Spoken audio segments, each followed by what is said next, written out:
नमस्कार प्यारे साथियों, स्वागत करते हैं आज के इस वीडियो में जिसमें हम पढ़ने वाले हैं रैखिक बहुपद यानी कि लीनियर पोलिनोमियल। वीडियो बहुत खास होने वाला है और लास्ट तक बने रहिएगा। लास्ट में आप लोगों के लिए एक सरप्राइज रखे हैं। ठीक है, चलिए शुरू करते हैं। इसमें हम पढ़ने वाले हैं रैखिक बहुपद और उसके शून्य ज्ञात करना बहुत ही आसान तरीके से समझेंगे, बहुत ही ईजी तरीके से। ठीक है, और उससे पहले हम लोग पढ़ेंगे चर क्या होता है, अचर क्या होता है, पद कैसे बनते हैं। ठीक है, तो रैखिक बहुपद को शुरू करने से पहले मैं बता दूं चर क्या होते हैं। ठीक है, तो यहाँ पे लिख रहे हैं चर यानी कि बोलते हैं वेरिएबल। वेरिएबल क्या क्या होते हैं? एक्स होता है, वाई होता है, जेड होता है, ए होता है, बी होता है। ये सब हमारे ABCD वाले होते हैं। ठीक है, फिर यहाँ पे हम लोग अचर देखते हैं। अचर क्या होता है? अचर इंग्लिश में बोलते हैं कांस्टेंट। तो कांस्टेंट हम लोगों का वे होते हैं जिनके मान भाई बदलते नहीं हैं। जैसे 1 हो गया, -2 हो गया, 3 हो गया, 4 हो गया। ये सब हम लोगों के कांस्टेंट हैं और इसके मान भाई बदलते नहीं हैं।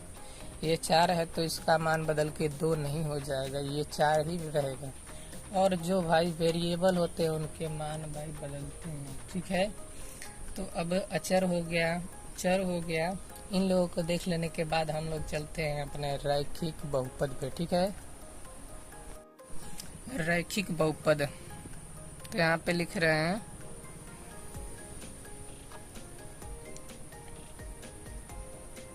रैखिक बहुपद क्या होता है। चलिए आपको समझाते हैं। रैखिक बहुपद यानी कि लीनियर पोलिनोमियल।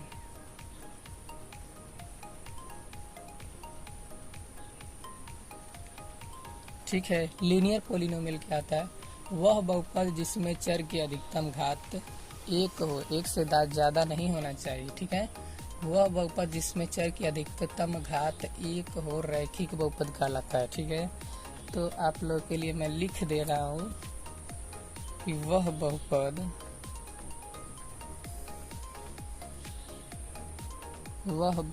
जिसमें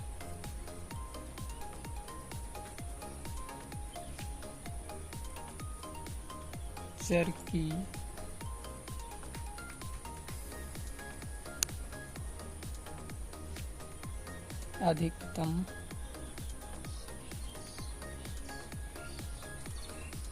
अधिकतम घात 1 हो रैखिक बहुपद कहलाता है।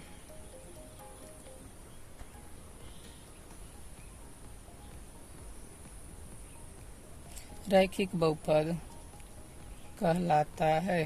ठीक है, ये क्या कहलाता है? जिसकी चर की घात केवल 1 हो रैखिक बहुपद कहलाता है। ठीक है, अब इसके हम लोग मानक रूप पढ़ेंगे और एग्जाम्पल देखेंगे। बहुत सारे एग्जाम्पल देखेंगे। मानक रूप के द्वारा आपको बहुत ही आसान तरीके से हम समझा देंगे कि रैखिक बहुपद क्या होता है। चलिए भाई, इसके मानक रूप देखिए। मानक रूप क्या होता है? तो इसका मानक रूप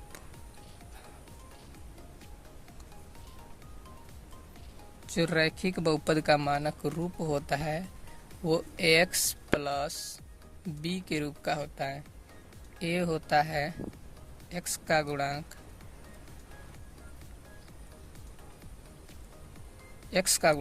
ये वाला x है, इसका ये गुणांक है, x का गुणांक। x होता है चर होता है हम लोगों का x, और ये हम लोगों का कांस्टेंट होता है b, यानी कि हिंदी में बोले तो अचर। ठीक है, ये अचर होता है, ये चर होता है और ये x का गुणांक होता है। फॉर एग्जांपल के लिए हम लोग ले लेते हैं, मान लीजिए 2 हो गया, 2x + 3 हो गया।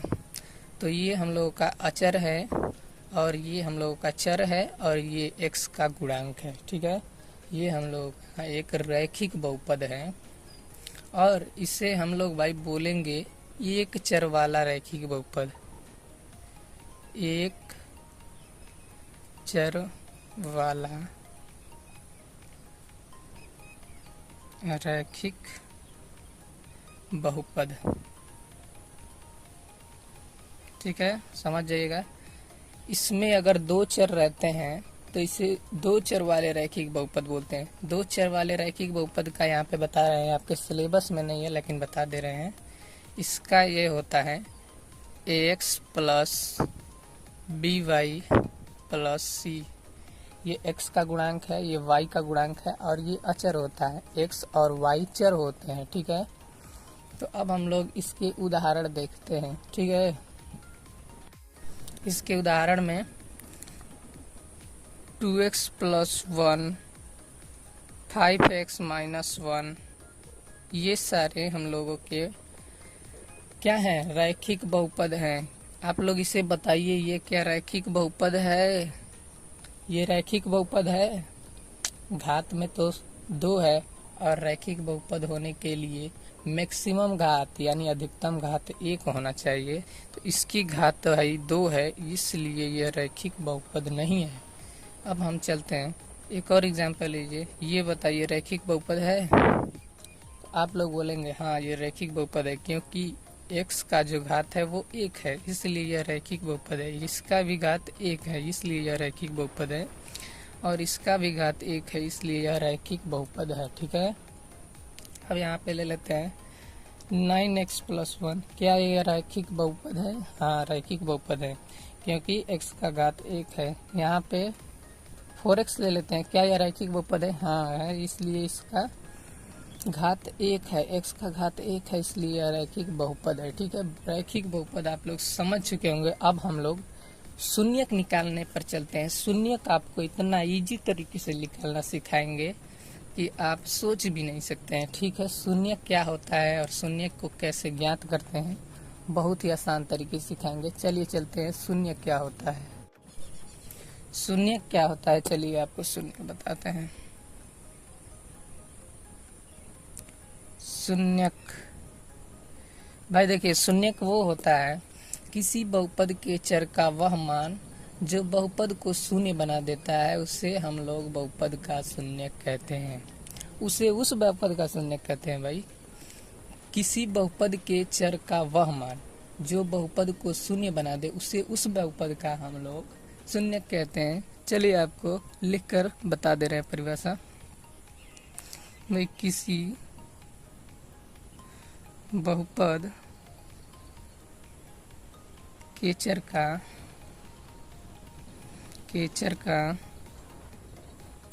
वह मान जो बहुपद को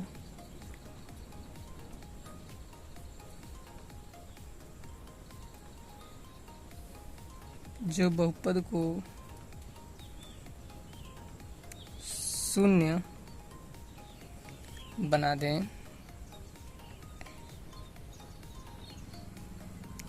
उसे उस बहुपद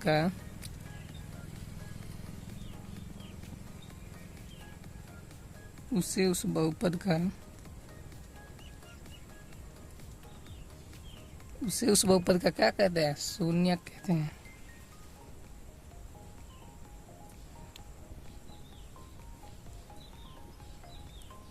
शून्यक कहते हैं। ठीक है, शून्यक निकालने का एक सूत्र भी होता है। सूत्र को आप देख लीजिए, लेकिन सूत्र से आप नहीं निकालेंगे, क्योंकि हम आपको इजी मेथड बताएंगे। x माइनस में b अपन ये होता है। ठीक है, ये शून्यक निकालने का फॉर्मूला है। फॉर एग्जाम्पल के मदद से समझाना। ये देखिए px, आप बोलेंगे px क्या होता है, तो p से पोलिनोमियल होता है, और x जो कि x चर है हम लोगों का। तो ये बता रहा है कि px जो है, यानी px जो बहुपद है उसमें चर x है, यानी कि x प्लस 5, ये हम लोगों का बहुपद है। इस बहुपद का शून्य ज्ञात करेंगे। ठीक है, तो यहाँ पे हम लोग इस बहुपद को हम लोग बना लेंगे समीकरण, यानी कि x plus 5 is equal to 0, is equal to में 0 बनाकर हम लोग समीकरण बना लेते हैं। और x और इस इजिकल टू के बाद जब बाद में ले जाएंगे 5 को तो ये माइनस में आ जाएगा 5। यही हम लोगों का इस बहुपद का शून्यक हो गया। यहाँ पे हम लोग चेक भी कर लेते हैं। px बराबर 5x + 5, यहाँ पे -5 रखेंगे तो यहाँ पे x की जगह हम लोग -5 रख देंगे, अब +5 हो जाएगा 0। यानी इस बहुपद का शून्यक भाई -5 है, क्योंकि यहाँ पे रखने पर x की जगह हम लोग का मान 0 आ रहा है, इसलिए इस बहुपद का मान भाई बहुपद का शून्यक -5 है। अब आइए एक और एग्जांपल, जैसे px बराबर 2x - 6। इस बहुपद का मान निकालने के लिए हम लोग इसे समीकरण में बनाएंगे तो 2x - 6 = 0। तो 2x इजिकल टू के बाद उसे ले जाएंगे -6 को तो ये बन जाएगा +6, और जो ये गुणा में है इजिकल टू के उधर जाएगा, बराबर के उधर जाता है तो भाई भाग में चला जाता है। तो x बराबर 6/2, यानी कि 2 से इसे काटेंगे तो कितने बार में जाएगा, 3 बार में जाएगा, तो x बराबर आ जाएगा 3। ठीक है, 3 को रखकर चेक भी करते हैं। जैसे x की जगह हम लोग 3 रखते हैं तो क्या हो जाएगा, यहाँ पे 2 हो जाएगा, और x की जगह हम लोग मल्टीप्लाई में 3 रखेंगे, अब माइनस में ये 6 है तो 2 का मल्टीप्लाई 3 में करेंगे तो यहाँ पे 6 आएगा, माइनस का 6 = 0 आ जाएगा। तो ये हम लोग का शून्यक है 3 है, इस बहुपद का शून्यक 3 है। आइए और एग्जाम्पल कराते हैं। चलिए एक और एग्जाम्पल लेते हैं। पोलिनोमियल्स x बराबर यानी px बराबर 12x - 12, इसे ले लेते हैं। तो इसे हम समीकरण में बदलने के लिए 12x - 12 अब बराबर में कर देंगे 0। ये समीकरण हो गया। तो यहाँ पे 12x वैसा का वैसा ही रहेगा, और ये बराबर के उधर जाएगा तो 12 प्लस में 12 हो जाएगा, और यहाँ पे ये मल्टीप्लाई में 12 है तो डिवाइड में यहाँ पे आ जाएगा बराबर के इधर। तो x बराबर 12 और बटे में 12, यानी कि x का मान आ जाएगा, इसको एक बार में काटेंगे, 12 कम 12 तो x का मान 1 आ जाएगा। यानी कि इस रैखिक बहुपद का शून्यक 1 है। यहाँ पे रख के चेक भी कर लेते हैं।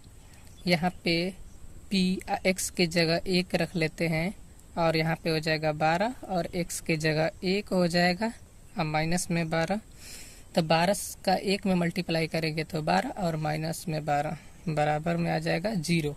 यानी कि इस रैखिक बहुपद का शून्यक 1 है, क्योंकि 1 रखने पर इस बहुपद का मान 0 हो जा रहा है। चलिए एक और एग्जांपल ले लेते हैं।